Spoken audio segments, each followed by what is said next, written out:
హరే కృష్ణ.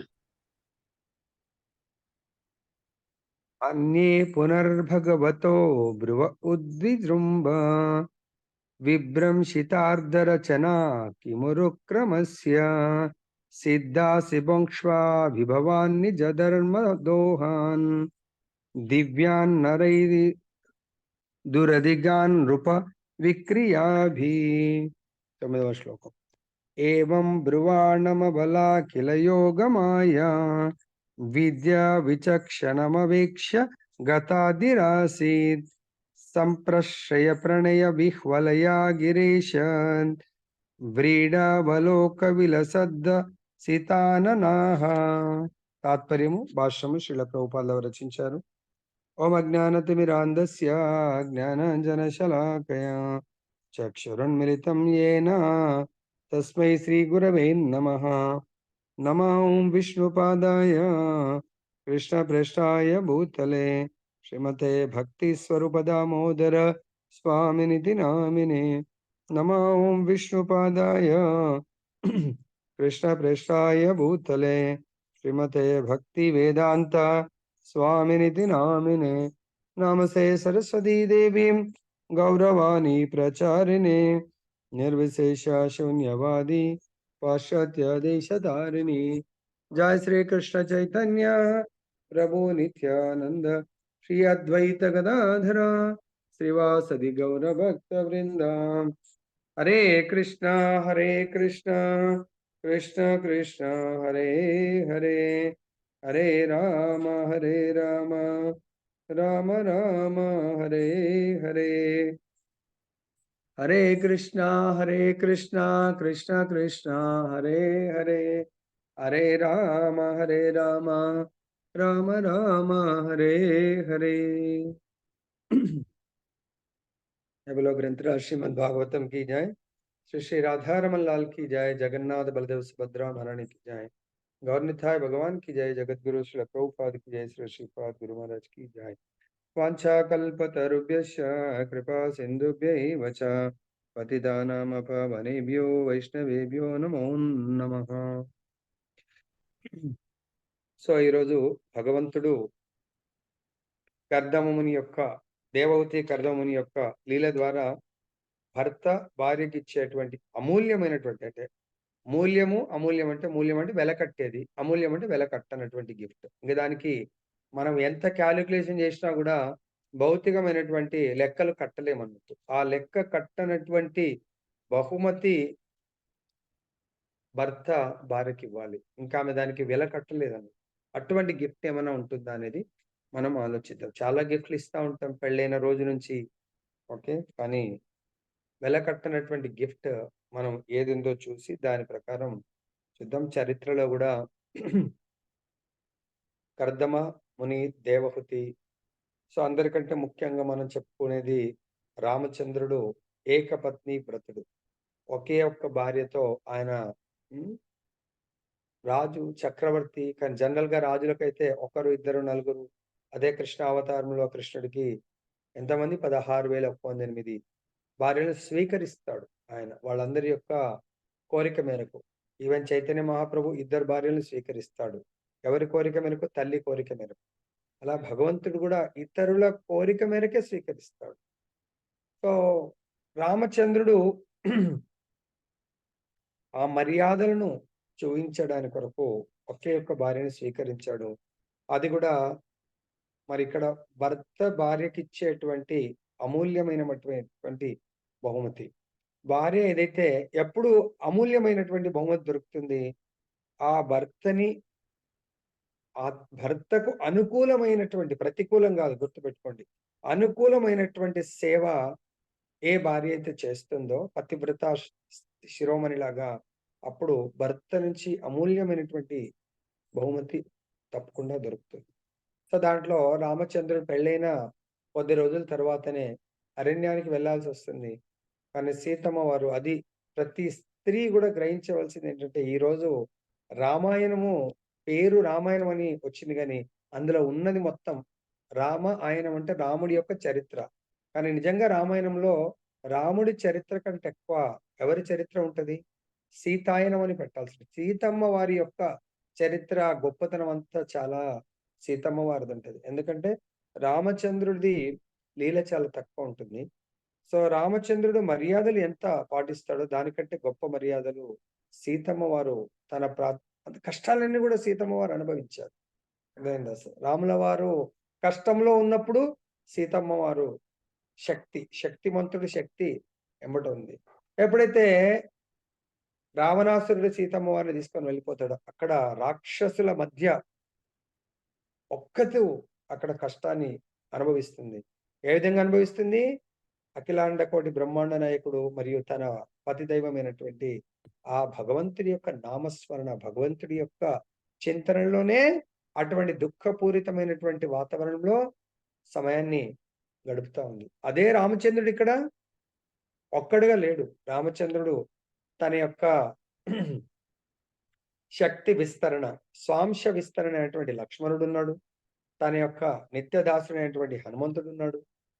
అదేవిధంగా నిత్య పార్షదు సఖుడైనటువంటి సుగ్రీవుడున్నాడు. ఎంతోమంది మిత్రులున్నారు రామచంద్రుడితో పాటు. తర్వాత ఇక్కడ అరణ్యాల్లో ఎంతోమంది సాధు తర్వాత మహాభక్తులు, ముని, ఋషులందరూ ఉన్నారు. కానీ అక్కడ సీతమ్మ వారికి ఎవ్వరు లేరు. అందరూ గూడా అందరూ గూడా తనకు వ్యతిరేకులు ఉన్నారు. అక్కడ గూడా సీతమ్మ వారు ఎంతో అటువంటి ప్రతికూల పరిస్థితుల్లో గూడా భగవంతున్నే ధ్యానిస్తూ తన పతియే దైవంగా ధ్యానిస్తుంది. తర్వాత అక్కడి నుంచి వచ్చింది. వచ్చేప్పుడు గూడా ఎంత కష్టము. భగవంతుడు ఇమ్మీడియేట్‌గా స్వీకరించలేదు. సో, అగ్ని పరీక్షని నిర్వహించి స్వీకరించడం జరిగింది. అప్పుడు చెప్తున్నారంట అగ్ని పరీక్షప్పుడు వాల్మీకి, ప్రభూ మీరు సీతమ్మ వారి యొక్క పాతివ్రత్యం గురించి శంకించకూడదు. ఎందుకంటే ఒకవేళ సీతమ్మ వారి పాతివ్రత్యము మీదేమైనా డౌట్ ఉంటే నా యొక్క వేల సంవత్సరాల తపస్సు సర్వనాశనం అయిపోయింది. అంత సీతమ్మ వారి పైన పాతివ్రత్యం యొక్క గొప్పతనం అంతా ఉన్నది. అయినా గూడా లోక కళ్యాణార్థం వీళ్ళకి తెలీదు. సో, సీతమ్మ నిజంగా అక్కడున్న సీతమ్మ నిజమైన సీతమ్మ గాదు. ఒక అగ్నిలోంచి వచ్చినటువంటి ఛాయా సీత గాబట్టి, ఆ సీతని భగవంతుడు తీసుకొని వెళ్ళలేడు. ఎప్పుడైతే ఆ సీతమ్మ వారు అగ్నిదేవుడు దగ్గర ఉంది ఒరిజినల్ సీతమ్మ వారు. ఈ సీతమ్మ వారు అగ్నిలో కలిసిపోతుంది. ఒరిజినల్ సీతమ్మ వారు రావడం జరుగుతుంది. కాబట్టి ఎప్పుడైనా గూడా ఏదైనా మనకు పరీక్ష జరుగుతుంటే దాన్ని పాజిటివ్‌గా మిగతా వాళ్ళందరూ ఆహాకారాలు ఏడుస్తా ఉంటారు. అరే! సీతమ్మ వారికి రామచంద్రుడు ఇంత నిర్దయుడు ఎలా అయిపోయాడు? ఈవెన్ లక్ష్మణుడికి అర్థం గాదు. ఏంటి మా తల్లి సీతమ్మ జానకిదేవి పైన ఇంత ఇది అని జెప్పేసి. కానీ ఒరిజినల్ ఎవరికి తెలుస్తుంది? అటు సీతమ్మకే తెలుసు, ఇటు రామచంద్రుడికి తెలుసు. యెస్, నేను నిజంగా రామచంద్రుడితో ఆ! సాంగత్యం చేసేటువంటి ఒరిజినల్ సీతను కాదు అని జెప్పేసి. ఇప్పుడు సీతమ్మ వారిని తీసుకొని వెళ్తారు. కొద్ది కాలం ఉంటుంది. మళ్ళీ గూడా ఆ భగవంతుడి యొక్క కృప ప్రసాదం వల్ల గర్భాన్ని దాలుస్తుంది. మళ్ళీ ఆ సీతమ్మ వారు కోరికేంటి? చూడండి. ఎక్కడి నుంచైతే వచ్చిందో అంటే ఎక్కడైతే సాంగత్యం ఆ వనవాసంలో తీసుకుందో సో, అదే కోరిక పుట్టింది. అంటే ఆ ముని ఋషుల యొక్క సాంగత్యంలో తెలుసుకున్నదేంటి? ఈవెన్ సీతమ్మ వారికి ఆ ముని పత్నులందరూ గూడా ఎంతో గృహస్థ ధర్మం గురించి బోధిస్తా ఉంటారు. వాళ్ళందరూ గూడా. ఎందుకు కొత్తగా పెళ్ళయి రాంగానే కొంతకాలంలో ఇటొచ్చింది ఏమీ తెలియదు. సో, అప్పుడు వాళ్ళ యొక్క బోధనల వల్ల విన్నదేంటి? ఈ గర్భంతో ఎప్పుడైతే ఉంటుందో వాళ్ళు భర్త ఆ ఇంటి సంసార జీవితంలో ఉండొద్దు. ఎందుకంటే సంసార జీవితంలో అంటేనే అఫ్‌కోర్స్ భగవంతుడిది అలా కాదు. మన కొరకు అది లెసన్ లాగా అన్నట్టు. భర్త, అత్త, మామ ఇంకా ఫ్యామిలీలో ఉంటే అన్ని భౌతికమైనటువంటి భోగాలు, భౌతికమైనటువంటి వాంఛల్లో మునిగిపోతాం. కానీ తానేమనుకున్నది ఆ యొక్క ముని ఋషుల యొక్క పత్నుల బోధనల వల్ల ఎప్పుడైతే ప్రెగ్నెన్సీ వస్తుందో భర్త ఫ్యామిలీకి దూరంగా ఉండాలి. ఎక్కడుండాలా?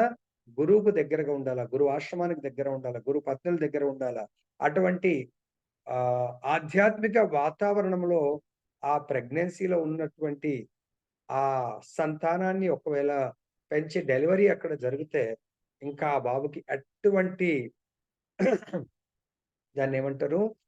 జీవితం గురించి మనం ఇంకా చింతపడాల్సిన అవసరం అద్భుతమైనటువంటి మహాభక్తులుగా జన్మిస్తారు. కాబట్టి సీతమ్మ వారి కోరిక కోరుతుంది. ప్రభూ నా యొక్క కోరికను నెరవేర్చండి. ఏంటి ఆ కోరిక అంటే, నేను ముని ఆశ్రమాల్లో ఈ యొక్క ప్రెగ్నెన్సీ పీరియడ్‌ని గడపాలనుకుంటాను. ఈవెన్ డెలివరీ గూడా అక్కడే. అప్పుడు భగవంతుడు అంటాడు, ఓకే తథాస్తు, కోరిక నెరవేరుతుంది. సో, ఆ భాండం రావటము, సీతమ్మ వారు ఏ యథామాం ప్రపద్యంతే. ఇది ఎవరికీ తెలీదు. సీతమ్మకు, రామచంద్రుడికి తెలుసు సీత కోరిక కోరిందని. అందరూ అనుకుంటారు, అరే! ఎవడో నింద వేసినందుకు సో, సీతమ్మ వారిని పంపిస్తావా? అని జెప్పేసి. కానీ కోరిక నిజమైన కోరిక సీతమ్మ వారిది. ఆ కోరిక ఎక్కడి నుంచొచ్చింది? సాంగత్యం నుంచొచ్చింది. ఋషి, మునుల యొక్క ఆశ్రమాల యొక్క సాంగత్యము, వాళ్ళ యొక్క బోధనల వల్ల తన కరెక్ట్ సమయం మనం గూడా చాలా వింటున్నాము. సమయం వచ్చినప్పుడు దాన్ని అప్లై జేయాలి. అప్లై చేయడం అనేది చాలామంది మర్చిపోతారు. తన వంతుకొచ్చేసరికే ఆ అప్లికేషన్ పార్ట్ దాన్ని పాజిటివ్‌గా తీసుకోరు. దాన్ని అమలు పెట్టడంలో చాలా వెనకంజలో ఉంటారు. చూడండి, రామచంద్రుడు సీతమ్మ వారికిచ్చినటువంటి డివైన్ గిఫ్ట్ తన యొక్క కోరిక డెలివరీ అనేది మనమైతే మా అమ్మోళ్ళ ఇంటికెళ్తాం, అక్కడ వెళ్తాం, ఇక్కడ వెళ్తా ఉంటాం. కానీ సీతమ్మ వారు తన యొక్క తల్లిగారింటికి వెళ్ళలేదు. అక్కడ గూడా ఇదే రాజభోగాలు. కాబట్టి నిజమైన ప్లేస్ ఏది కోరుకున్నది? ముని ఆశ్రమం. వాల్మీకి ముని యొక్క ఆశ్రమాన్ని కోరుకున్నది. అక్కడ ఎందుకు? అక్కడ సీతమ్మ వారి యొక్క ఆశీస్సులతోనే రామాయణం రచింపబడ్డదంట. లేకుంటే ఆయనకంత కెపాసిటీ లేదు. సామర్థ్యం లేదు. సో, వాల్మీకి స్వయంగా చెప్తారన్నట్టు. నాకంత సామర్థ్యం లేదు. అన్‌లెస్ అంటిల్ భగవంతుడి చరిత్ర, భగవతి ఆ యొక్క జ జగజ్జనని యొక్క చరిత్ర, సీతాయనం, రామాయణం రాయాలంటే ఎవరి కృప? ఆ అలాదిని శక్తి. ఆ! సో, ఆ కిషోరి, ఆ భగవంతుని కిషోర్ అంటే కిషోరి యొక్క కృప, సాంగత్యం లేనిది రాసే సామర్థ్యం ఎవరికుండదు. కాబట్టి ఆ అమ్మవారు ఆ రామాయణం రచన గూడా జరగాలి గాబట్టి అక్కడికొచ్చి కాబట్టి మనం గూడా ఏదైనా దైవ కార్యం, ఏదైనా గొప్ప కార్యం జరగాలి అన్నప్పుడు స్పెషల్‌గా ఆ మాతాజీలు ప్రతి యుగంలో మాతాజీలే సాక్రిఫైస్ జేయాల. వాళ్ళ చరిత్రలో చిరస్థాయిగా నిలిచిపోతారు. ఈరోజు రామాయణాన్ని మనము జస్ట్ శ్రవణం జేయడం వల్ల, రామాయణం అనే పేరు తీయడం వల్ల గూడా మనం ముక్తికి పాత్రులవుతాం. చనిపోయేప్పుడు సపోజ్ రామాయణం చూస్తే గూడా మనము ముక్తికి పాత్రులవుతాం. అటువంటి మరి రామాయణం రావడానికి ఎవరు కారణం ముఖ్యంగా? సీతాదేవి. ఒకవేళ రామాయణం రచించాడు. మరి రామాయణం ఎవరి ద్వారా అది ప్రచారం గావాలి? భాగవతం ఎవరి ద్వారా మనందరికొచ్చింది? శుకదేవ గోస్వామి ద్వారా, పరీక్షిత్ మహారాజ్ ప్రశ్నల ద్వారా మనకొచ్చింది. మరి రామాయణం ఎవరి ద్వారా వచ్చింది? రామాయణం రచన మాత్రం సీతమ్మ వారి కృప వల్ల. రామాయణము ప్రచారం ఎవరి ద్వారా? సీతమ్మ వారి సంతానమైనటువంటి కుశ, లవుడి ద్వారా. ఆయన అనుకుంటా ఉంటాడంట, ఈ రామాయణం రచన కంప్లీట్ అయింది. ఎవరికి బోధించాలి? అని అనుకుంటా ఉంటే అప్పుడే మునిపుత్రుడు వాళ్ళని ఆయన అనుకుంటాడు రామచంద్రుడి పుత్రుడు. అంటే of course he nose that. So, చూడ్డానికి మాత్రం మునిపుత్రుల్లాగా ఉన్నారు. అరెరే! వీళ్ళు అద్భుతంగా వచ్చారని అప్పుడు ఆయనకు వాళ్ళ మీద దృష్టి వెళ్తుందంట. అరే! వీళ్ళకే మొదటి శ్రోతలు వీళ్ళు. సో, నేను వీళ్ళకి బోధిస్తాను. వీళ్ళని మించినటువంటి క్వాలిఫైడ్ అర్హత గల శ్రోతలు ఎవరు లేరు. అంటే శ్రోతకు గూడా అంత అర్హత ఉండాల. రేపు పొద్దున ఆయన స్పీకర్ గావాలంటే. అందు గురించే వాళ్ళని సెలెక్ట్ చేసుకొని అప్పుడు మొట్టమొదటగా రామాయణం వాళ్ళిద్దరికే వినిపిస్తాడు. తరువాత వాళ్ళు ఆ ముని ఆశ్రమంలో ఆ యొక్క రామాయణాన్ని కీర్తన చేస్తారు. ముని ఆశ్రమంలో గురువుగారి సాంగత్యంలో మొదటి కీర్తన. ఆ కీర్తనకు అందరూ గూడా ఆ ఆశ్రమాల్లో ఉన్న అందరూ ఋషిమునులందరొచ్చి వాళ్ళందరూ తన్మయత్వంలో మునిగిపోయి ప్రతి ఒక్కరు గూడా తన దగ్గర ఉన్నటువంటి గిఫ్ట్ ఇస్తా ఉంటారు. ఒకరు కమండలం ఇస్తున్నారు. ఒకరు ఇంకే ఈ కట్టుకోవడానికి పులి చర్మం అట్లా ఎన్నో రకాలుగా గిఫ్ట్ ఇచ్చేస్తా ఉంటాడు.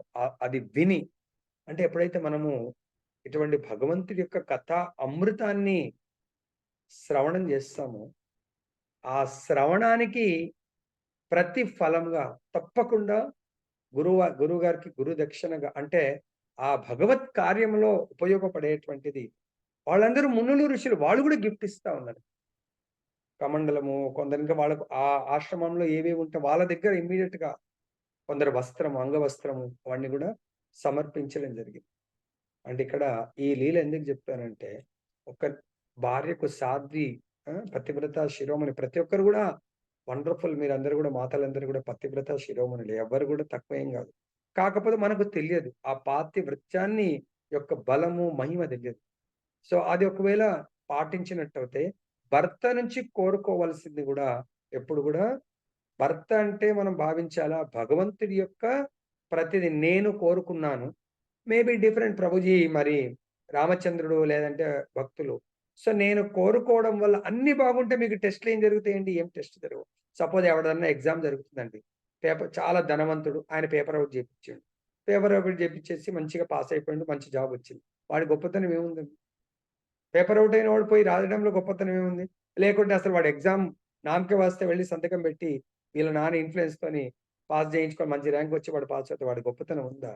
వాడు కష్టపడి ఎగ్జామ్‌ని చాలా థ్రిల్లింగ్‌గా పోయి రాసి సో, దాన్ని 100% మార్క్స్ నంబర్ 1 ర్యాంక్ వస్తే వాడు చాలా గొప్పవాడు. అదేవిధంగా మనందరం కూడా ఈ జీవితం లాస్ట్ లైఫ్ యొక్క కర్మల్ని బట్టి మనము మాతాజీ గాని, ప్రభుజీ గాని ఎన్నో డిఫరెంట్ రోల్స్‌లో మనం పోస్ట్ తీసుకున్నాము.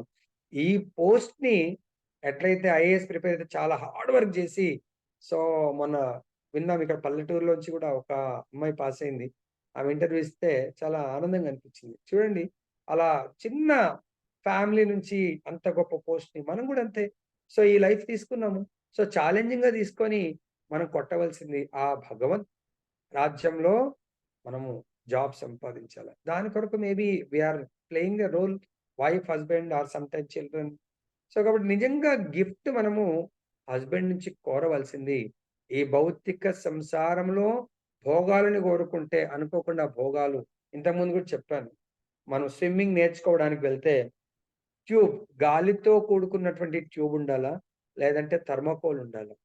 సో, ఒకవేళ గాలితో ఉన్నటువంటి ట్యూబ్ ఉండి మనకో 10 కిలోల వెయిట్ ఏదన్నా కట్టారనుకోండి, మనం ఆటోమేటిక్‌గా మునిగిపోతాము. మనకు బంగారం అంటే చాలా ఇష్టమండి. వరదొచ్చింది. సో, ఆ దాంట్లో దాటడానికి వెళ్తున్నాము. ఆ బంగారం కాకపోతే నా దగ్గర 10 కిలోలుంది. అవేవీ లేకుంటే ఏమన్నా దాటగలుగుతానేమో. సో, ఇటువంటిది ఏదైనా ట్యూబు. ట్యూబ్ ఎవరో ఇచ్చారు రండి మీరు దాటుకుంటూ వచ్చేయండి అంటారు. మునుగరు వచ్చేయండని. అమ్మో! నా బంగారం ఎట్లా అని ఆ ట్యూబ్‌తో పాటు ఎవరన్నా బంగారాన్ని పట్టుకున్నారనుకో బంగారం సంచి 10 కిలోలది హాయిగా మునిగిపోతారు దాంట్లో. సో, కాబట్టి హరే దయచేసి Krishna voice Prabhuji Hare Krishna voice cut అవుతుంది. క్లియర్‌గా ఉంది ప్రభు. మీ క్లియర్‌గా సిగ్నల్ ఉంది బ్రో. ఏమన్నా క్లియర్‌గా ఉంది. ఓకే. మీ సిగ్నల్ ఇంటి దగ్గర ఒకసారి మళ్ళీ బయటకొచ్చి చూడండి ప్రభుజీ. సిగ్నల్ ఇది బానే ఉంది. ఎందుకంటే వైఫై సిగ్నల్ కాబట్టి బానే ఉంది. సరే ఈ విధంగా మనం చూసినట్టయితే ఆ విధంగా సీతమ్మ వారు ఎటువంటి గిఫ్ట్‌ని కోరుకుంది రామచంద్రుడి దగ్గర. అదే విధంగా మనం చూసినట్టయితే కుంతి మహారాణి ఆమె భర్త ఉన్నప్పుడు సేవించింది. భర్త తనకు ఏం బాధ్యత అప్పచెప్పారు? వీళ్ళని నీకు డివైన్ గిఫ్ట్స్ సంతానం రూపంలో ఇస్తున్నాను. సంతానమైతే వచ్చింది. భర్త లేడు. కానీ ఆ సంతానాన్ని పెంచడానికి ఎంతో అష్టకష్టాలు పడింది. కానీ ఈరోజు ఆ అష్టకష్టాలు పడ్డది దేని కొరకు? భగవంత్ కార్యం గురించి భగవంతుడు ముఖ్యంగా మహాభారత యుద్ధం కొరకే పంచ పాండవులు జన్మించారు. ఎన్నో కష్టాలను అనుభవించారు. లాస్ట్ ఆ కష్టాలన్నిటికి కూడా ఫలం కుంతి మహారాణికి కష్టాలన్నిటికి ఫలం ఏంటి? ఆమెకి డ్యూటీ భగవంతుడిచ్చినటువంటి డ్యూటీ. వాళ్ళందరూ తన యొక్క పాండురాజు ద్వారా వాళ్ళు సంతానం కలగలేదు. ఆ ముగ్గురు గూడా ముగ్గురు దేవతల యొక్క వరప్రసాదం వల్ల కలిగారు. కానీ పాండు మహారాజు అయితే మాటిచ్చాడో పెద్దది తనే ఆ పాండు రాజుతో వెళ్ళిపోవాల. కానీ ఆ రాజుగారి యొక్క ఆజ్ఞ ప్రకారం వీళ్ళని పెంచి పెద్ద చేయాలా భగవంతుడి యొక్క సేవ కొరకు. సో, అప్పుడు తను ఆ యొక్క తపస్సు నిన్న గూడా మనకు భగవద్గీతలో వచ్చింది. జ్ఞానం లాస్ట్ శ్లోకంలో మనకేమొచ్చింది? భక్తుడు నిజంగా పాటించవలసినవి ఆధ్యాత్మిక మార్గంలో లాస్ట్ శ్లోకంలో మనకు 8 ఏమో ఇచ్చినట్టుంది. ఇక్కడ ఏముంది 9లో మనకు కృష్ణ చైతన్యము జాగృతం. ప్రతి ఒక్క లోపల కృష్ణ చైతన్యం జాగృతం కావడానికి మనం పాటించవలసినవి వివిధ దేవతల కొరకు చేయబడు వివిధ యజ్ఞముల ద్వారా పరబ్రహ్మోపాసన ద్వారా, బ్రహ్మచర్యం ద్వారా, నియమిత గృహస్థ జీవితము, మనందరం గృహస్థంలో ఉన్నాము. నియమిత అంటే కేవలము భగవత్ ప్రీత్యర్థమే గృహస్థ జీవితాన్ని గడపటము. భౌతిక భోగాల కొరకు గృహస్థ జీవితం అవసరం లేదండి. అదైతే ఎన్నో జన్మలు, 80 లక్షల జన్మలు గృహస్థ పేరు లేకుండానే ఆహార నిద్ర భయమైతునం ఈ 4 గురించి ఎన్నో జన్మలు వృధా చేశాం. మానవ జన్మిచ్చింది ఆహార నిద్ర భయ మైథునం గురించి కాదు. కాబట్టి నియమిత గృహస్థ జీవనము అందరం కలిసి ఆ భగవంతుని సేవిస్తూ భగవంతుని మెప్పించి భగవద్ రాజ్యం, భగవంతుడి యొక్క ప్రాప్తి కలగడానికి కొరకు, దీంట్లో ముఖ్యంగా తపస్సు ద్వారా, భౌతిక సంపదల త్యాగం ద్వారా. భౌతిక సంపదల త్యాగం అంటే మరి ఎలా చేస్తాం? వదిలిపెడతామా? త్యాగం అంటే మన దగ్గర ఉన్నటువంటి సంపదను భగవత్ సేవకు, గురువు ఆదేశానుసారం భగవత్ సేవకు వినియోగించడాన్ని భౌతిక సంపదల యొక్క త్యాగం అంటాం. మన దగ్గర కూడా చూస్తా ఉన్నాం. ఇప్పుడు ఇస్కాన్లో కానీ, గౌడియాలో కానీ ఎంతో మంది చాలా వాళ్ళ యొక్క ప్రారబ్ధ కర్మ వల్ల ఎంతో డబ్బు లక్షలుగా కూడా సంపాదిస్తున్నారు, కోట్లు కూడా సంపాదిస్తున్నారు. సో వాళ్ళు భౌతిక సంపదల త్యాగం చెయ్యదలుచుకొని వాళ్ళు కూడా త్యాగం చేస్తారు. వాళ్ళ నేమ్, ఫేమ్, వాళ్ళ భౌతిక సుఖాల కొరకు డబ్బుని ఖర్చు పెడతా ఉంటారు. ఇప్పుడు ఎలక్షన్స్ అయ్యాయి, ఒక్కొక్క లీడర్ ఎంత ఖర్చు పెట్టారు దేని కొరకు? భౌతికమైనటువంటి ఉన్నతి, పదవుల కొరకు. అదే భక్తులు కూడా ఖర్చు పెడుతున్నారు దేని కొరకు? భగవంతుని సేవ కొరకు, భక్తుల సేవ కొరకు ఖర్చు పెడుతున్నారు. భౌతిక సంపదల త్యాగము. కాబట్టి ఇక్కడ మనం కోరుకునేది కూడా వైఫ్లు ముఖ్యంగా తన భర్త నుంచి భౌతిక సంపదని, వాళ్ళ దగ్గర ఉన్న సంపదని తన భోగం కొరకు కాదు, ఆయన దగ్గర ఉన్నదాన్ని ఆ భౌతిక సంపదను భగవంతుడి యొక్క సేవ కొరకు ఏ విధంగా ఉపయోగించాలి అనే కోరిక ఒకవేళ కోరినట్టయితే వాళ్ళిద్దరికి కూడా భగవద్ధామంలో వాళ్లకు ఏ విధంగా స్థానం వస్తుంది? శాశ్వతమైనటువంటి సేవా స్థానము దొరుకుతుంది. ఇప్పుడు మనం చూస్తాము. కర్దవముని కొనసాగించను. భగవద్ అనుగ్రహమునకు ఇతరములైన భోగములతో ప్రయోజనం ఏమీ కలదు. ఆ భోగములన్నీను విష్ణు భగవానుని బ్రుకుటి విలాస మాత్రమున నశించిపోగలవు. రాచరికము చేతను, భౌతిక సంపత్తుల చేతను గర్వితులైన వారికి దుర్లభములగు దివ్య వరములను పాతివ్రత్య ధర్మం చే నీవు సాధించితివి, వారిని నీవు అనుభవించుకోవచ్చు. సో కాబట్టి భౌతికమైనటువంటి ఏవైతే భోగాలు ఉన్నాయో అవి భగవత్ అనుగ్రహం వల్ల కూడా భౌతిక భోగాలు వస్తాయి. కానీ అవన్నీ కూడా వాటి వల్ల ప్రయోజనం ఏంటి? లైక్ ఎగ్జాంపుల్, ధ్రువ మహారాజు ఉన్నాడు. భౌతిక భోగం, తండ్రి యొక్క ప్రేమ, తండ్రి రాజ్యం, తండ్రి తర్వాత తను రాజు కావాలనే కోరిక ఉండే. కానీ చిన్నమ్మ నువ్వు కాలేవు అని చెప్పడం వల్ల ధ్రువ మహారాజు నేను ఎందుకు కాలేను, ఆ యొక్క పోస్ట్ నాకు కావాలంటే ఎవరు ప్రసాదించగలరు అని తల్లిని అడుగుతాడు.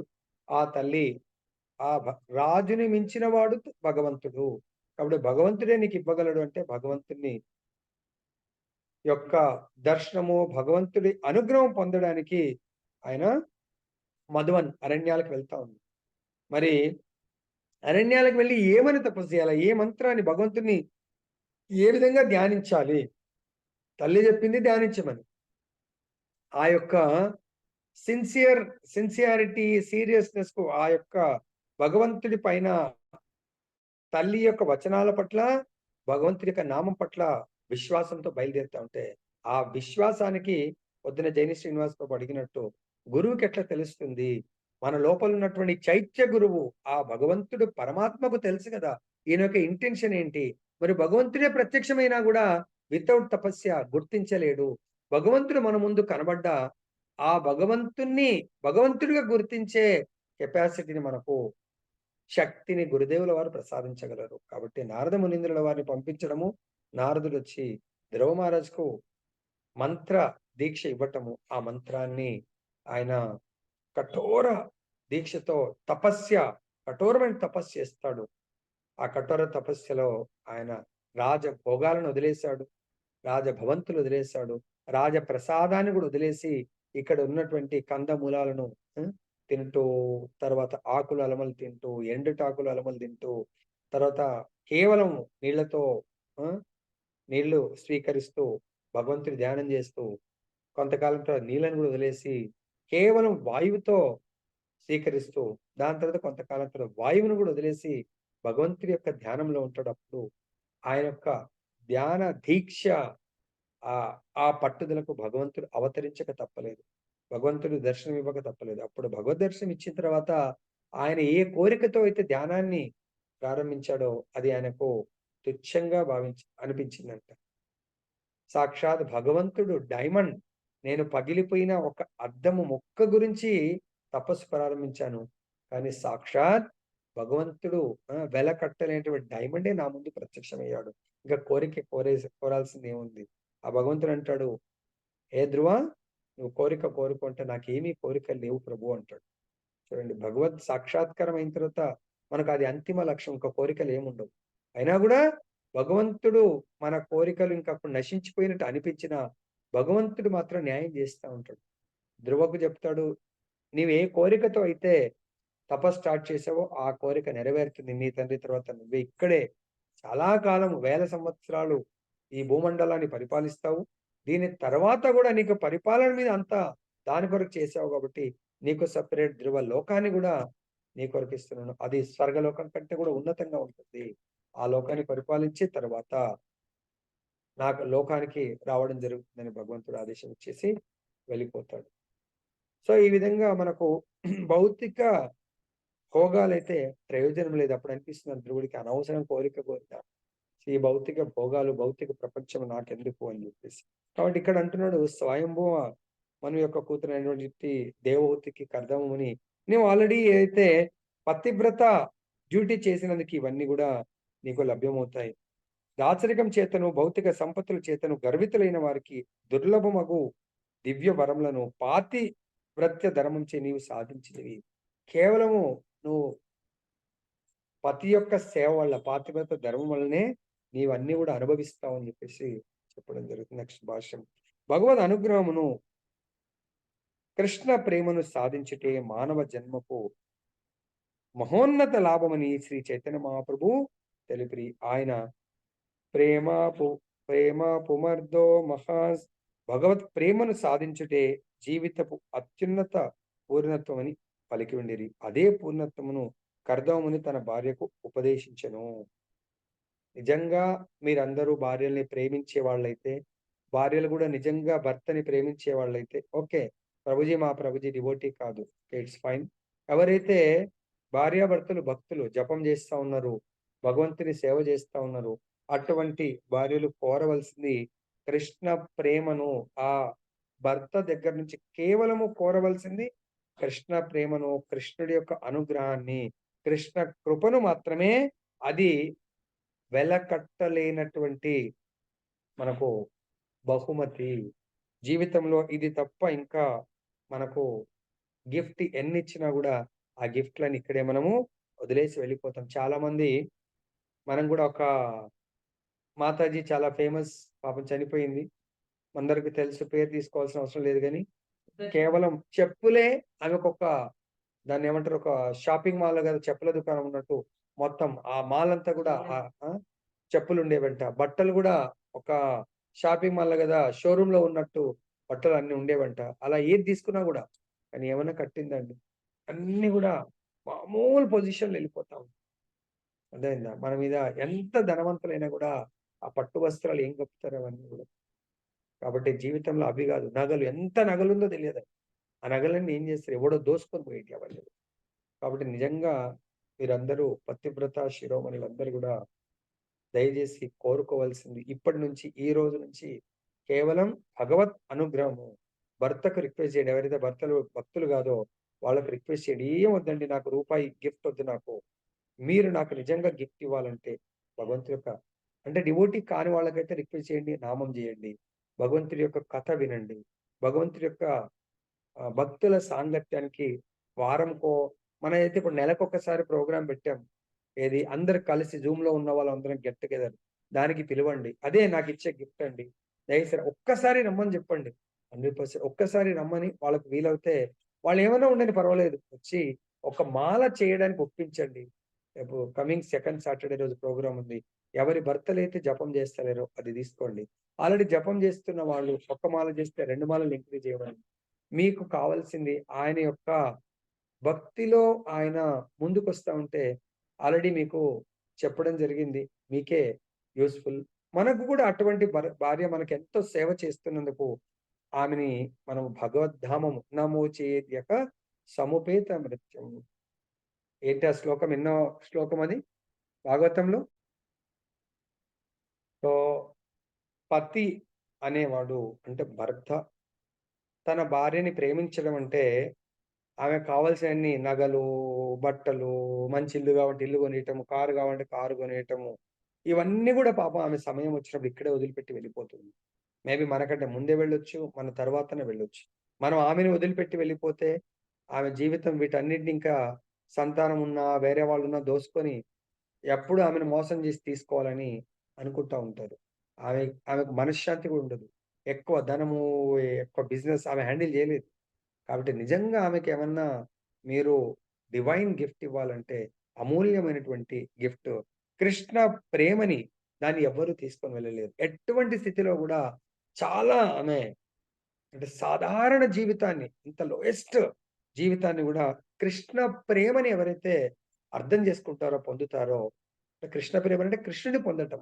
అఖిలాండ కోటి బ్రహ్మాండ నాయకుడు. ఆయన దగ్గరున్న ధనం ఎవరి దగ్గర ఉండదు. కాబట్టి ప్రతి ఒక్కరు కృష్ణుడిని ఎందుకు భర్తగా కోరుకున్నారు? కృష్ణావతారంలో, రామావతారంలో కోరుకుంటే ఈ లైఫ్‌లో నేను మీకు ఆ సేవనివ్వలేను. అంటే నెక్స్ట్ కృష్ణావతారంలో నెక్స్ట్ యుగంలో నేను ఆ సేవనిస్తాను. ఎవరైతే భగవంతుని భర్తగా కావాలని కోరుకొని తపస్సు చేస్తారో, భగవంతుడు వాళ్ళందరికీ వాళ్ళ కోరికలు నెరవేర్చాడు తప్ప, భగవంతుడికి భార్యల్ని చేసుకోవాలని చెప్పేసి ఏం కోరిక ఉండదు. అర్థమైందా? సో, కాబట్టి మనం నిజంగా అటువంటి గొప్ప వరాన్ని పొందాలంటే స్పెషల్ ఇప్పుడు మాతయ్యలందరూ అటెండ్ చేస్తున్నారు కాబట్టి, మీ భర్తలందరూ గొప్ప భగవద్భక్తులు కావాలి. ఆ భక్తుడు మొన్న గూడా చెప్పడం జరిగింది. భర్త చేసేటువంటి పుణ్యంలో 50% ట్రాన్స్‌ఫర్ టు భార్య.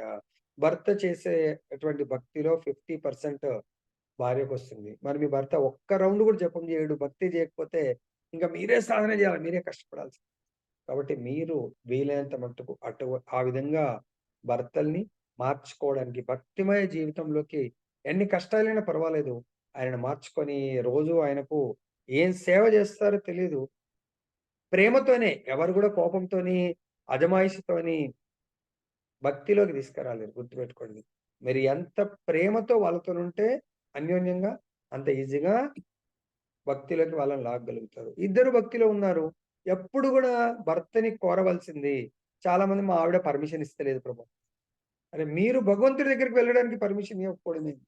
సో, ఖచ్చితంగా నేను గూడా ఒస్తాను. ప్రతి దగ్గరికి కలిసి వెళ్దాము అనేది అవకాశం ఉంటే ఇద్దరు కలిసి పార్టిసిపేట్ చేయండి. కృష్ణ ప్రేమని పొందడానికి కొరకు. నిజంగా భర్త ఇవ్వవలసినటువంటి ఇక్కడ ఏం చెప్తున్నారు?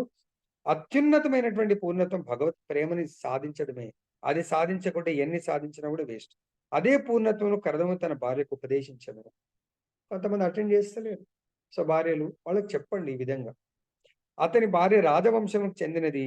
పరమ లౌకికులైన వారు లేదా ధన సంపత్తులు అధికంగా కలిగిన వారు సాధారణంగా భగవత్ ప్రేమ విలువను గుర్తింపజాలరు. సో, చాలా డబ్బున్న వాళ్ళు చిన్నప్పటి నుంచి ఆ డబ్బు, ఆ యొక్క సౌకర్యాలు పెరుగుతారు కాబట్టి, వాళ్ళు ఈ భగవంతుడిని గుర్తించలేరు. భగవంతుడి యొక్క భక్తుడిని కూడా గుర్తించలేరు. మరి గుర్తించినప్పుడు వాళ్ళ జీవితం దుర్భరంగా ఉంటుంది. మనకి ఎప్పుడైనా గుర్తుపెట్టుకోండి, పుట్టుకతో మీకు ధనమొచ్చిందంటే అది మీరేమైనా కష్టపడ్డారా? మీ ప్రారబ్ధ కర్మను అనుభవిస్తున్నారు. మరి మనకు నెక్స్ట్ ఫ్యూచర్ కర్మ, క్రియమాన కర్మ మనకు రావాలంటే ఏం జేయాలా? అటువంటి భక్తుడి వల్ల మన సంచిత కర్మలు ఇది చాలా గొప్ప విషయం గుర్తుపెట్టుకోండి. ఈ లైఫ్‌లో మీరు చాలా ధనవంతురాలు, ఐయాష్ అంటే హైఫై ఎంజాయ్‌మెంట్ జేస్తారు. ఆ ఎంజాయ్‌మెంట్ అంతా గూడా మీకు ప్రారబ్ధ కర్మ భోగించడానికొచ్చింది. మీరు ఒకవేళ భక్తిలోకొస్తే గుర్తించారు. అరెరే! నేను చాలా తప్పు. ఈ ప్రారబ్ధ కర్మ నాకు డబ్బులొచ్చేదొస్తది. డబ్బుల్ని తీసుకెళ్ళి నేను నవీన కర్మ సపోజ్ ఆ భోగంలో మనము దుబారా ఖర్చు పెడితే, ఆ దుబారా ఖర్చులో నాకు ఫ్యూచర్ కర్మ ఈ పుణ్యకర్మ ద్వారా పాపకర్మని నేను కోరి తెచ్చుకుంటా ఉంటాను. ఎంతమంది లైక్ చేస్తారండి? నేను మంచి చేసి చెడు ఇతరులకు మంచి చేసి చెడు రావాలని ఎంతమంది కోరుకుంటారు? ఎవరు కోరుకోరు. మరి మీరు డబ్బు ఖర్చు పెట్టి చెడును కోరుకోరు. చెడు కర్మని అకౌంట్‌లో వేసుకుంటా ఉన్నారు. అర్థమైందా? కాబట్టి అలా చెడును కోరకుండా ఉండాలి అంటే మనం కేవలము ఆ భగవంతుడి యొక్క సేవను నిజంగా మీరు భార్యని ప్రేమించేవాళ్ళు, భార్య నిజంగా భర్తని ప్రేమించేవాళ్ళైతే కేవలము భగవత్ ప్రాప్తి, భగవత్ ప్రేమ, కృష్ణ ప్రేమని మన అదృష్టం చైతన్య మహాప్రభు యొక్క అవతరణ యుగంలో ఆ పీరియడ్‌లో మనం జన్మించాం కాబట్టి చైతన్య మహాప్రభు కంటే ముందు ఈ భగవత్ ప్రేమ ఇంత సులభంగా దొరకలేదు. ప్రతి ఒక్కరికి అవకాశం లేకుండా ఉండింది. చైతన్య మహాప్రభు కృప వల్లనే గోలోకంలో నిత్యము అనుభవించేటువంటి ప్రేమను మనం ఇక్కడ అనుభవించగలుగుతున్నాము. ఎందుకంటే చైతన్య మహాప్రభుది ప్రేమావతారం కాబట్టి. ఇది మానవ జన్మ యందు లభించే గొప్ప వరప్రసాదము, వరదానం ఇది. భగవద్ అనుగ్రహం లేదా భగవత్ ప్రేమ అనేది ఉత్తమోత్తమ వరమును అతడు ఆమెకు ఒసగెను.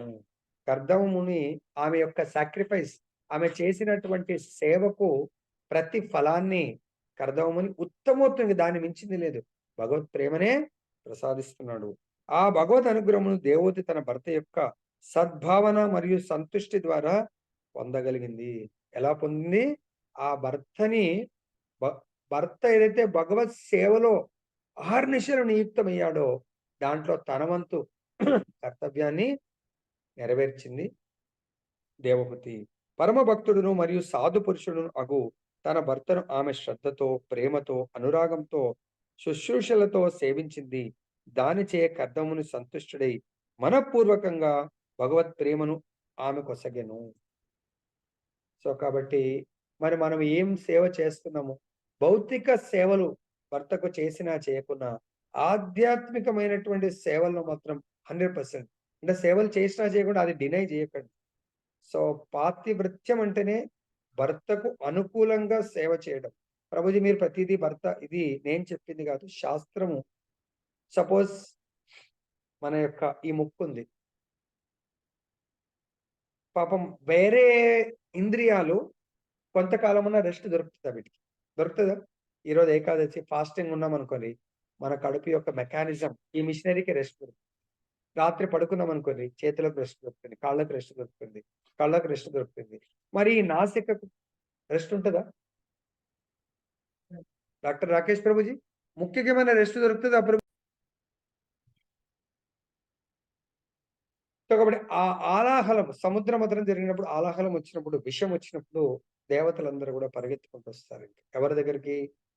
శివ భగవాన్ దగ్గరికి వస్తారు.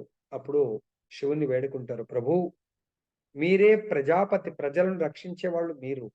కాబట్టి ఇంకా ఈ యొక్క విషము అందరిని కూడా హరించి వేస్తుంది, అందరి జీవితాన్ని హరించి వేస్తుంది. సో దయచేసి ఈ విషయాన్ని మీరు తాగండి. అప్పుడు ఆయన ఏమంటాడంటే, ఓకే తాగడానికి నేను సిద్ధంగా ఉన్నాను, కానీ నేను ఒక్కసారి నన్నే దైవంగా భావిస్తున్నటువంటి పార్వతిని, సతిని, నేను సత్యనా నా భార్యను అడుగుతానంటాడు. అప్పుడు ఆమెకు అడిగితే, ప్రభు ఈ యొక్క ప్రపంచాన్ని ఇటువంటి క్లిష్ట పరిస్థితుల్లో రక్షించవలసినటువంటి బాధ్యత మన మీద ఉంది. కాబట్టి తప్పకుండా మీరు తాగండి. చూడండి, ఏ భార్య అయినా విషాన్ని తాగమని చెప్తుందా? సో కానీ ఇతరులను రక్షించడానికి కొరకు ఆ యొక్క సేవని స్వీకరించమన్నది. సో కాబట్టి అట్లని మీ భర్తల్ని ఏదో కాదు, సో భగవత్ సేవ కొరకు ప్రతి భార్య కూడా భర్తని ముందుకు పంపించండి. సో దానివల్ల ఏమవుతుంది? మీకే బెనిఫిట్. దానివల్ల ఆయన ఒకవేళ భగవంతుడి సేవ చేయడం వల్ల ఆ సేవలో సగభాగం మనకు వస్తుంది. ఆ కృప, భగవత్ ప్రేమ, భగవద్భక్తి భగవంతుడిది. సో దాంట్లో మనం కూడా ఎట్లయితే దేవహూతి పాల్గొన్నదో ఆ విధంగా మీరందరూ కూడా భగవత్ సేవలో, భర్త ఒకవేళ భక్తుడైతే భార్యకు చాలా సులభం. ఈరోజు ఏకాదశి ఉంది, ఏకాదశి ప్రతి ఇంట్లో కూడా నేను అనుకుంటా గోపాలకు అభిషేకం చేస్తారు.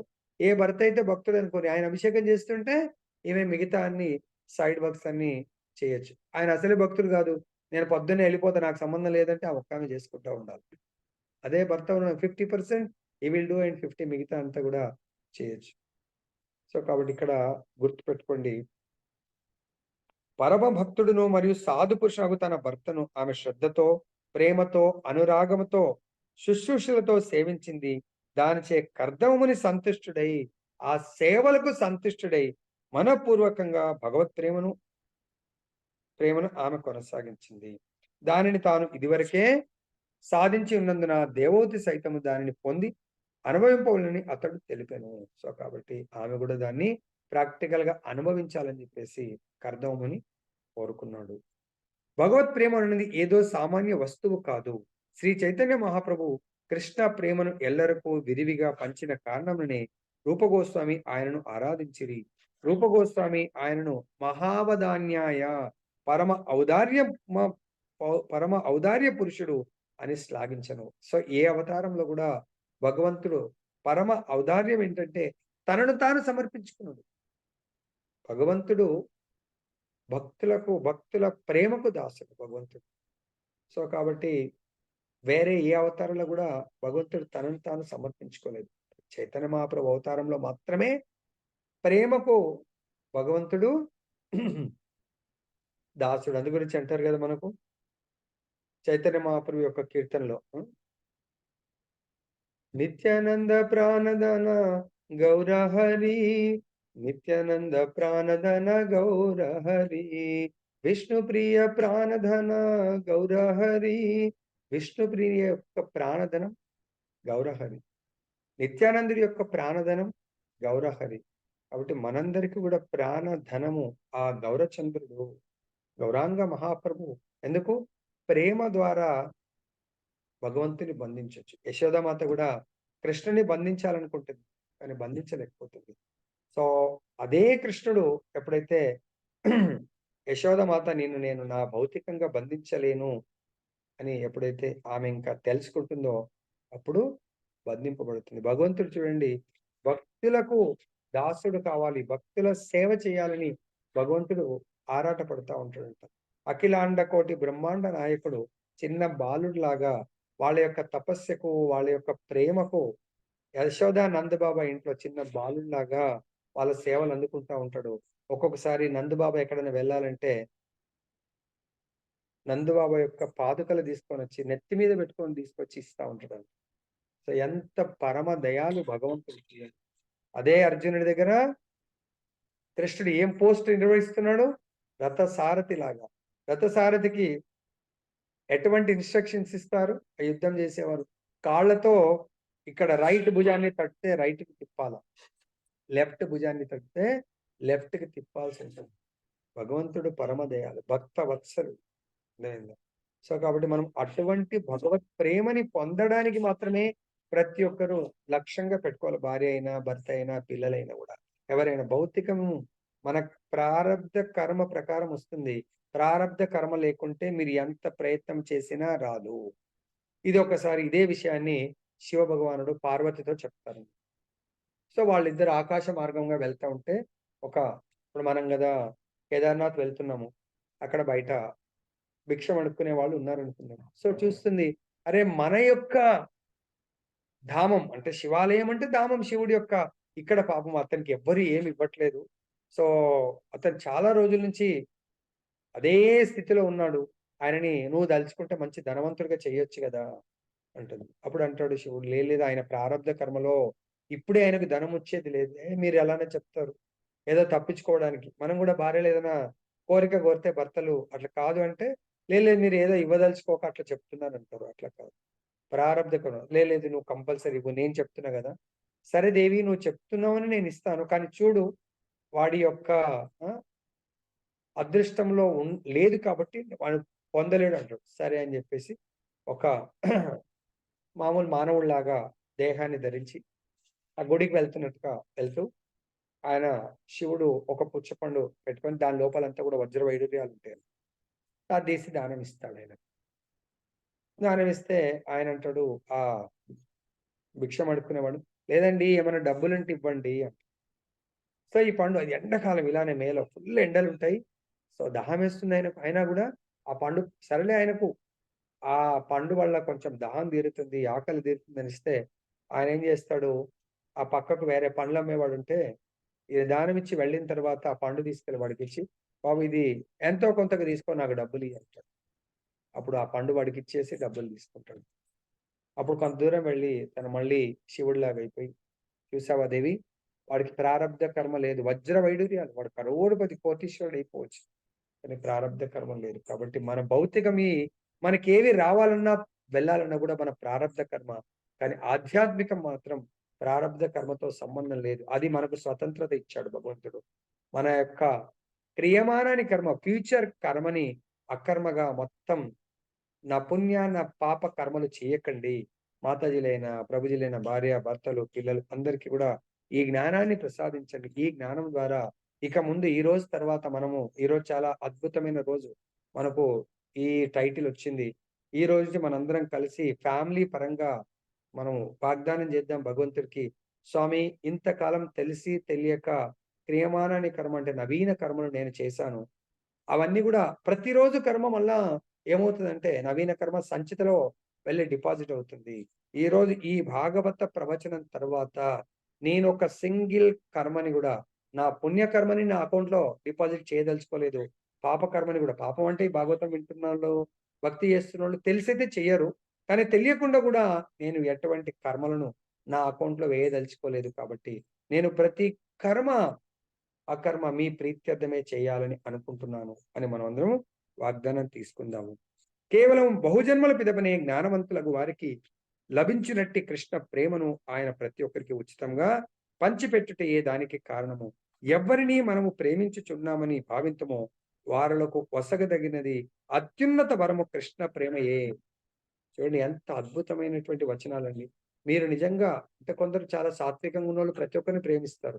స్పెషల్ గా మొట్టమొదటిగా ప్రేమించేది గృహస్థులు వైఫ్ ని, పిల్లల్ని, తల్లిదండ్రిని కూడా ప్రేమిస్తారు. కొంతమంది వైఫ్ పిల్లల కంటే కూడా తల్లిదండ్రిని, ప్రాబ్లం లేదు, అది ప్రేమించాలా, తల్లిదండ్రిని ప్రేమిస్తారు. కానీ ఇక్కడ మనకు మీ ప్రేమ నిజమైంది అనుకుంటే దయచేసి భగవంతుడు నిర్వచనం చెప్తున్నాడు, ఎవరినైతే ప్రేమిస్తున్నారో వాళ్లకు నిజమైన గిఫ్ట్, మీరు అత్యున్నత వరము కృష్ణ ప్రేమయే, అంటే కృష్ణ భక్తి రస భావనము వాళ్ళకు ప్రసాదించండి. లేదు అంటే మీరు ప్రేమించిన వాళ్ళతో సమానము, మీరు ప్రేమిస్తలేరు అన్నట్టే. ఇంకా అక్కడ మీరు ఏది ఇచ్చినా కూడా కృష్ణ సంబంధితాన్ని ప్రసాదించండి వాళ్ళకు. ఈ శ్లోకమునందు ప్రయోగింపబడిన నిజధర్మ దోహాన్ అను పదము ప్రధానమైంది. కర్దముని పత్నియగు దేవహుతి తన భర్త ఏడ శ్రద్ధ కలది కనుకనే అతని నుండి అమూల్యమగు బహుమతిని పొందగలిగినది. భర్త ఏడ శ్రద్ధను కలిగినట ఏ స్త్రీకైనను ప్రథమ ధర్మము. అదృష్టవశాత్తు ఆ భర్త మహాత్ముడైనచో ఆ జంట పూర్ణత్వము నొందగలదు. అప్పుడు భార్యాభర్తలు ఇరువురి జీవితములు ఒక్కమారుగా పూర్ణత్వమును పడేయగలవు. సో దయచేసి ఇలా మనం చరిత్రలో భార్యాభర్తలు కొన్నిసార్లు మన ప్రారంభ కర్మ వల్ల మంచి భార్య రాకపోవచ్చు, మంచి అందరూ మంచి వాళ్ళే. సో ఇక్కడ మంచి చెడు అనేది ఆ ఆ నిర్వచనం ఏంటంటే, మన మన ఇంట్లో ఉన్నటువంటి భార్య రూపంలో ఆమె ఆత్మ రూపంలో పరమ పవిత్రం, దాంట్లో ఎటువంటి డౌట్ లేదు. ఆత్మ రూపంలో నిజ ధర్మం ఏంటంటే భగవంతుడి యొక్క భక్తురాలు, భగవంతుడి అంశనే. కానీ మనకు ఆమెకు ఉన్నటువంటి పూర్వ శత్రుత్వం అనుకోని, మిత్రత్వం అనుకోని అటువంటి శరీరాలను నిద్ర తీసుకున్నాం. మేబీ కొన్నిసార్లు ఆమె మనతో వేరే వాళ్ళతో సత్వగుణంలో డీల్ చేస్తుంది. వాళ్ళు వేరే వాళ్ళు అంటారు, అరే మీ భార్య ఎంత మంచిదండి, ఏమో ఇక్కడ మంచిదండి, ఆయన నాతో మాత్రం ఎప్పుడు పోట్లాడుతూ ఉంటుంది. మీకు ఆమెకు ఉన్నటువంటి రిలేషన్ ఏంటంటే తామసిక రిలేషన్. అంటే ఆమె మీ పట్ల ఎప్పుడు కూడా క్రోధము, మీ మాట వినకపోవడము, అశ్రద్ధ. అంటే మీకు ఆమెకున్న డీలింగ్ తామసిక్, అంటే అటువంటి బంధం ఉంది. మరి ఈయన కూడా వేరే వాళ్ళతో చాలా మంచిది. వేరే వాళ్ళు అప్ప మీ భర్త ఎంత మంచివాడు అండి, ఎంత ఎక్కడ మంచివాడు ఆయన, అసలు నేను ఎందుకు పెళ్లి చేసుకున్నాను అంట. దయచేసి ఇప్పటి తర్వాత అలా అనకండి. ఈ యొక్క రిలేషన్ ఏర్పడడానికి కారణం తెలుసుకోండి మీరు. అర్థమైందా? రిలేషన్ ఏర్పడడానికి కారణం ఏంటంటే కారణం గుణసంగస్య సత్ అసత్ యోని జన్మసు. మనం లాస్ట్ లైఫ్, అంతకుముందు లైఫ్ సంచిత కర్మల యొక్క ఫలము.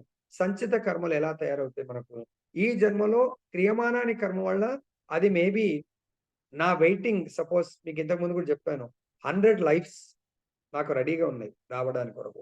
ఈ లైఫ్ కర్మ 101 లైఫ్ అయింది. అక్కడ ఈ కర్మలో చేసుకున్న పుణ్యము అక్కడ సేవ్ అవుతుంది, పాపము సేవ్ అవుతుంది. మిక్స్డ్ రకరకాల, కొంతమందితో శత్రుత్వం తెలియకుండా వస్తుంది.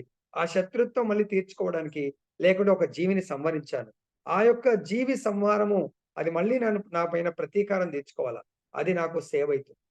ఇంకా అలా మనకు ఈ జీవితంలో చాలా రోజులు బతకాలండి. ఏం బతుకుతారండి? అటువంటి సంచిత కర్మలు ఇప్పుడు నేను ఇంకా 10 ఏళ్ళు బతకాలనుకోండి.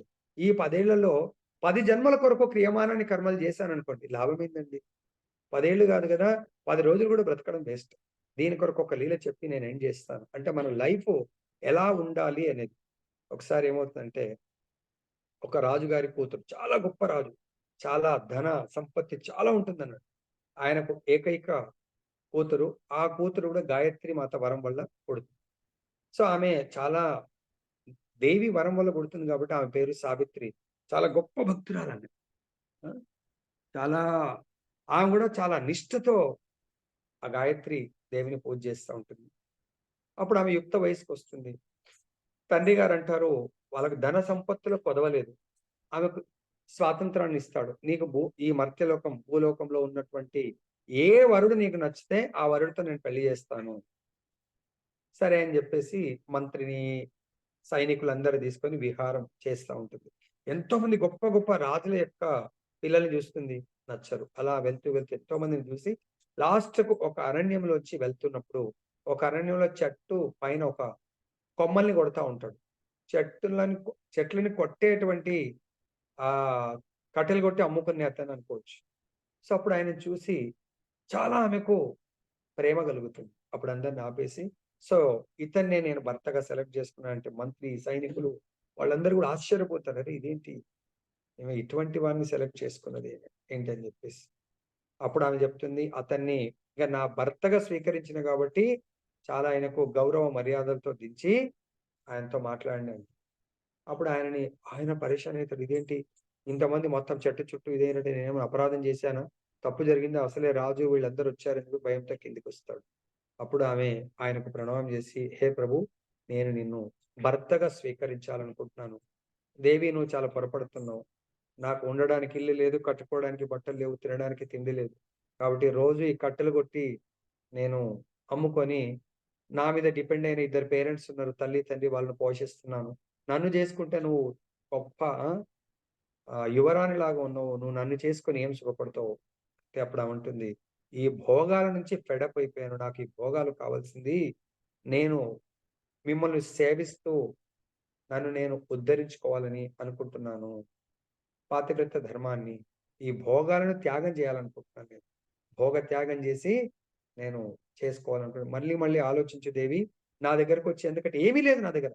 జంగల్‌లో ఉంటున్నాం మేమంతే. నా తల్లి, తండ్రే దైవంగా వాళ్ళని సేవిస్తూ ఉంటున్నాను. లేదు పర్వాలేదు. నేను గూడా మీ ఆజ్ఞను పాటిస్తూ సేవించదలుచుకున్నాను" అంటే ఓకే అంటాడు. అప్పుడు వాళ్ళ తండ్రి చాలా వైభవోపేతంగా పెళ్లి చేయాలనుకుంటే అవన్నీ ఏమొద్దు. అదే మనమైతే తండ్రి ఆస్తంతా నాకే అంటాం. ఒక్కగానొక్క కూతురు ఈమె. నాకు నీ భోగాలేమి అవసరం లేదని చెప్పేసి ఆమె తన భర్త ఏ విధంగా ఎట్లయితే దేవహూతి ఏ విధంగా వచ్చిందో, అదే విధంగా భర్తకు తగినట్టుగా ఆశ్రమంలో పెద్ద ప్యాలెస్ ఏం కట్టియలేదు. ఎవరు? ఆయన. పెద్ద నౌకర్లందరిని తీసుకురాలేదు. తనొక్కతే కర్దమని సేవిస్తా ఉంటుంది. అదే విధంగా ఈమె గూడా ఒక్కతే సేవిస్తా ఉంటుంది. సో, ఆయన యొక్క ఆదేశం ఏంటంటే, ఫస్ట్ డే పెళ్ళైన తర్వాత సో, ఆయన ఎక్కడ వెళ్తే అక్కడ వెళ్ళాలి కాబట్టి కట్టెలు కొట్టడానికి నేను గూడా వస్తానంటే, "లేదు. నువ్వు నా తల్లిదండ్రులను సేవించు" అని. ఓకే. ప్రభు మీ యొక్క ఆజ్ఞ అని చెప్పేసి వాళ్ళని చాలా సేవకు ముందు సారీ. ఈ పెళ్ళికి ముందు వాళ్ళ ఇంటికి వెళ్ళాలంటే అప్పుడు నారదుడు కలిసి సో, అతని ఇంటికి వెళ్తాడు. నారదుడు కలిసి ఆమెకు చెప్తాడు. "ఏంటి సావిత్రి నువ్వు ఎవరిని పెళ్లి చేసుకుంటున్నావో తెలుసా?" అంటే, "తెలుసు ఆయన ఇదంటే." "లేదు లేదు ఆయన నీకు తగిన వరుడు కాదు" అని. "ఎందుకు ప్రభు" అంటే, "ఆయన నీ స్టేటస్ తగ్గవాడు కాదు. తర్వాత ఆయన నిన్ను సుఖపెట్టలేడు." ఏమంటుంది, "నాకు అటువంటి భోగాలు అవసరం లేదు. ఆ స్టేటసే వదిలేయదలుచుకున్నాను. ప్లస్ ఇంకా ఫైనల్‌గా ఏంటంటే, ఆయన కేవలము ఒక 1 ఇయర్ మాత్రమే ఆయనకు ఆయుష్ ఉంది. 1 ఇయర్ తర్వాత చనిపోతాడు." ఆమంటుంది, "1 ఇయర్ అంటే చాలా గొప్ప లైఫ్ స్పాన్. 1 డే ఉంటే గూడా చాలు. ఇటువంటి అతన్ని నేను సేవించి నా జన్మ ధన్యం జేసుకోవాలనుకుంటున్నాను." సరే అని జెప్పేసి, "నీ ఇష్టం" అని జెప్పేసి వదిలేస్తాడు. అంటే అప్పుడు నారదుడు ఆమె లోపల ఉన్నటువంటి ఆ పట్టుదలకు పాతివ్రత ధర్మాన్ని నిర్వర్తించాలనుకుంటాడు. సరే అని చెప్పేసి ఆశీర్వదించి నారదుడు వెళ్ళిపోతాడు. ఆ విధంగా పెళ్ళైన మొదటి రోజు భర్తతో వెళ్ళాలనుకుంటే లేదు, తల్లిదండ్రులు సేవించాడు. అప్పుడు ఈమెకు ఒక్క ఆమెకే తెలుసు ఆయన ఎవ్రీడే కౌంట్ డౌన్ చేసుకుంటుంది. సో ఒక రోజు, 2 రోజులు, 3 రోజులు అయిపోయింది అని చెప్పేసి అలా రోజు ఆయన ఆజ్ఞానుసారం వాళ్ళ తల్లిదండ్రుని సేవిస్తూ ఉంటుంది. లాస్ట్‌కు రోజు నిత్యంగా ఆయన భగవంతుడి భక్తి చేయకున్నా తను మాత్రం తన గాయత్రీదేవిని తను నమ్ముకున్నటువంటి దేవి యొక్క మంత్ర జపం చేస్తుంటే చాలా నిష్టగా చేస్తుంటున్నాడు. ఆయన కూడా ఎప్పుడు ఆమెని ఆబ్జెక్షన్ చెప్పడు. ఓకే, నువ్వు చేస్తా ఉన్నట్టు.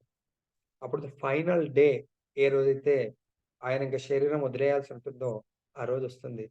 అప్పుడు ఆమె అంటుంది, ప్రభు ఈ రోజు నేను మీతో రావాలనుకుంటున్నాను. అవంటే లేదు తల్లిదండ్రి సేవ అంటే ఈ రోజు ఒక్కరోజు నాకు మీతో వచ్చే అవకాశం ఇవ్వండి అంటే నేను ఎప్పుడు మిమ్మల్ని ఏమీ కోరలేదంటే ఓకే అని చెప్పి ఆయన కూడా ఒప్పుకుంటాడు. సో ఎప్పుడైతే ఆ వెళ్ళి కింద మంత్ర జపం చేస్తా ఉంది, ఆయన పైన ఎక్కి చెట్టు కొడతా ఉంటే తల తిరిగినట్టు తల పగిలిపోతున్నట్టు అనిపిస్తా ఉంది. అప్పుడు ఆయన అంటాడు, దేవి నాకు ఇలా అవుతుందంటే మీరు కిందికి రండి స్వామి అని చెప్పేసి. సో కిందికి వచ్చిన తర్వాత తన ఒళ్ళో పడుకోబెట్టుకొని ఇక్కడ తల పెట్టుకొని ఆయనను సేవిస్తూ ఉంటుంది. అప్పుడు సమయం ఆసన్నమైంది. యమకింకర్లు ఆమె యొక్క తపస్సుకు పాతివ్రత్య ధర్మానికి యమకింకర్లకు అంత సామర్థ్యం లేదంట వచ్చేంత.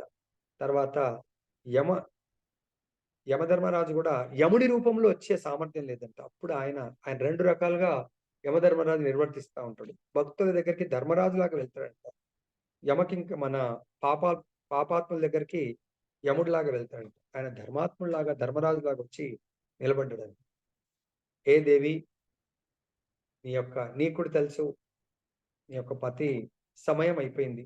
ఇంక ఆయన నేను తీసుకొని వెళ్ళడానికి వచ్చాను. ఏమంటుందంట, తీసుకొని వెళ్ళండి అంట. ఓకే అని చెప్పేసి ఆ సూక్ష్మ రూపంలో ఆత్మని తీసుకొని వెళ్తా ఉంటాడు. అప్పుడు తను కూడా భగవంతుడి యొక్క నామ జపం చేస్తూ ఆయనతో పాటు వెనక వెళ్తా ఉంటాడు. ఆయన ముందు ఈ వెనక వెళ్తా ఉంటాడు. అప్పుడు కొంత ప్లేస్ దాటిన తర్వాత దేవి నువ్వు ఇంకా దీన్ని మించి నువ్వు రాలేవు. ఇక్కడి నుంచి ముందుకు వెళ్ళాలంటే ఎందుకంటే ఈయన యొక్క ప్రారబ్ధ కర్మలు ఇక్కడ అనుభవించాడు కదా, దీని తర్వాత ఇంకా ఆయన అనుభవించే కర్మలు చాలా ఉన్నాయి. ఆ శిక్షలు అనుభవించాల్సి ఉంటుంది. అప్పుడు ఏమంటుంది, నా పతిని వదిలిపెట్టి నేను ఉండలేను కదా, ఇది ప్రకృతి నియమం కదా దేవి, మీ ఇద్దరికి ఇంతవరకే ఉంది. ఆల్రెడీ ఇది మీకు కూడా తెలుసు 1 ఇయర్ అని చెప్పేసి. ఇంతకంటే నువ్వు రాలేవు అంటే అప్పుడు అంటాడు ఆయన, సరే ఏదైనా కోరిక కోరుకో దేవి, నీ కోరిక నెరవేరుస్తాను. అప్పుడు ఆమె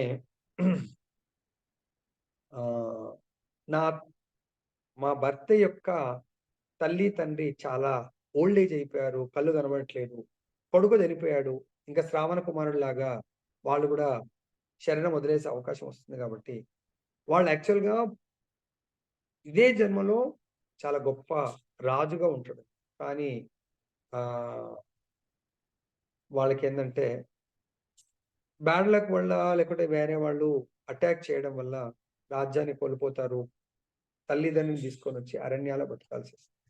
వాళ్ళ పూర్వ వైభవాన్ని వాళ్ళకి ప్రసాదించండి అనుకో. ఓకే అండి. తర్వాత మళ్ళీ ముందుకెళ్తే ఇవి కూడా వెళ్తా ఉంటుంది. మళ్ళీ వస్తున్నావేంటి దేవి, ఇంకో కోరిక కోరుకో అంటే, సరే మా తల్లిదండ్రికి కూడా ఒకే ఒక సంతానం నేను. సో మరి నేనే ఇక్కడికి వచ్చేసాను, పాపం వాళ్ళు కూడా చాలా కష్టాల్లో ఉన్నారు. వాళ్ళకు కూడా సంతానం ఇవ్వు నీ ఆశీర్వాదం తల్లిదండ్రికి. ఓకే తదాస్తు. మళ్ళీ ఆయన ఇంకా ఆ భర్తని తీసుకొని వెళ్తే మళ్ళీ ముందుకు వెళ్తాడు. మళ్ళీ ఏంటి దేవి నువ్వు ఇంకా ఇక్కడి వరకే రాగలుగుతావు, ముందుకు రాలేవు అంటే అప్పుడు ఆమె లాస్ట్ కోరిక నీ కోరిక నెరవేరుస్తాను అడుగండి. అప్పుడు ఆమె ఏమంటుందంటే నాకు కూడా సంతానం కావాలా. సో తదాస్తు అంటున్నాడు ఆయన. అని వెళ్ళిపోతా ఉంటే, ప్రభు నాకు సంతానం ఇస్తా అన్నావు, మరి నా యొక్క భర్త లేకుండా నేను సంతానం ఎలా కను అని చెప్పేసి అంటే చూడండి ఆమె పాతివృత్యము. అప్పుడు ఆ యమధర్మరాజు నీ యొక్క పాతివృత్యానికి, నీ యొక్క పతి ధర్మానికి, నీ యొక్క భక్తికి, నువ్వు నమ్ముకున్న దైవం మీద ఉన్న జపం చేస్తా ఉన్నాను. సో జోహార్లమ్మ నీ భర్తను తీసుకొని వెళ్ళు అంటే చూడండి నరక లోకం నుంచి కూడా భర్తను తెప్పించుకుంది. ఇంకా ఆ భర్త వచ్చిన తర్వాత కంప్లీట్ గా మహాభక్తుడైపోయి పూర్ణ సిద్ధిని ఇద్దరు కలిపి ఇక నరకం వెళ్ళాల్సిన అవసరం లేదు. ఇద్దరు కలిసి భక్తి చేసి వైకుంఠ ప్రాప్తి జరుగుతుంది. సో కాబట్టి ఆ విధంగా భార్యాభర్తలు కలిసి భక్తి చేస్తాం. ఒకరు చేస్తలేరు పర్వాలేదు. ఇంకోరు ఎప్పుడు వాళ్ళ మీద కంప్లెయింట్ చేయకూడదు. తన యొక్క సాధన పట్ల చాలా స్ట్రాంగ్‌గా విశ్వాసం ఉండాలా. కానీ ప్రేమని మాత్రం ఎప్పుడు కూడా మనము తగ్గించకూడదు. ఇద్దరు భార్యాభర్తలు ఎవరైనా గూడా సో మన జీవిత లక్ష్యమే భగవత్ ప్రాప్తి. భగవత్ ప్రాప్తిలో ఇవన్నీ అడ్డంకులు వస్తా ఉంటాయి. వాటిని పెద్ద పట్టించుకోవాల్సిన అవసరం లేదు. సో కాబట్టి ఈరోజు మనకు భర్తలు నిజంగా ఇవ్వవలసిన గిఫ్ట్ భగవత్ ప్రేమని ప్రసాదించండి భార్యలకు. అట్ ది సేమ్ టైమ్ భార్యల యొక్క లక్ష్యము ఆ భర్తని భగవత్ సేవలో ఉన్నట్టయితేనేమో ఆ భగవత్ సేవలో తన వంతు కర్తవ్యము ఆయనకు ఆ భగవత్ సేవలో తన శక్తి కొలది సేవ చేస్తూ ఉమ్, ఆ భగవంతుడి యొక్క సేవలో ఇద్దరు కలిసి పిల్లలతో సహా నియుక్తులయ్యి అందరూ కలిసి వైకుంఠ ప్రాప్తి కలగాలని కోరుకుంటూ ఈరోజు ఏకాదశి వ్రతం ప్రతి ఒక్కరు కూడా ఒక్కరోజు నవధాన్యాలు తినకపోవడం వల్ల మనకేం పెద్ద నష్టం జరగదు.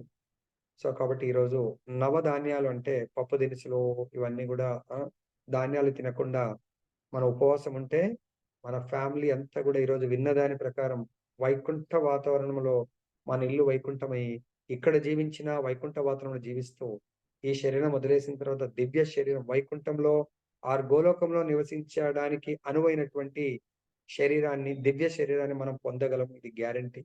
కాబట్టి ప్రతి ఒక్కరు కూడా ఈరోజు ఏకాదశి పాటించి ఇటువంటి గొప్ప వరదానాన్ని పొందాలని కోరుకుంటూ నేను ముగిస్తున్నాను. ఏకాదశి పాటించడానికి పెద్ద నియమాలు ఏం లేవండి.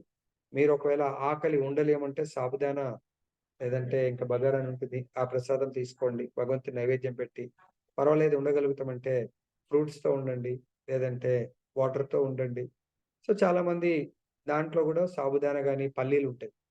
సో దాన్నేమంటారు? పల్లీలు, తర్వాత ఆలు, తర్వాత అరటికాయ సబ్జీ ఆర్ వాటెవర్ ఎనీ ఫ్రూట్స్ తీసుకోవచ్చు. పాలు తీసుకోవచ్చు. ఆ విధంగా ఉండాలని కోరుకుంటూ నేను ముగిస్తున్నాను. జై బోలో గ్రంథరాజ్ శ్రీమద్ భాగవతం కీ జై. శ్రీ శ్రీ రాధారమణ లాల్ की जय. जगन्नाथ बलदेव सुभद्रा महारानी की जय. गौर निताय भगवान की जय. जगत गुरु श्रील प्रभुपाद की जय. श्री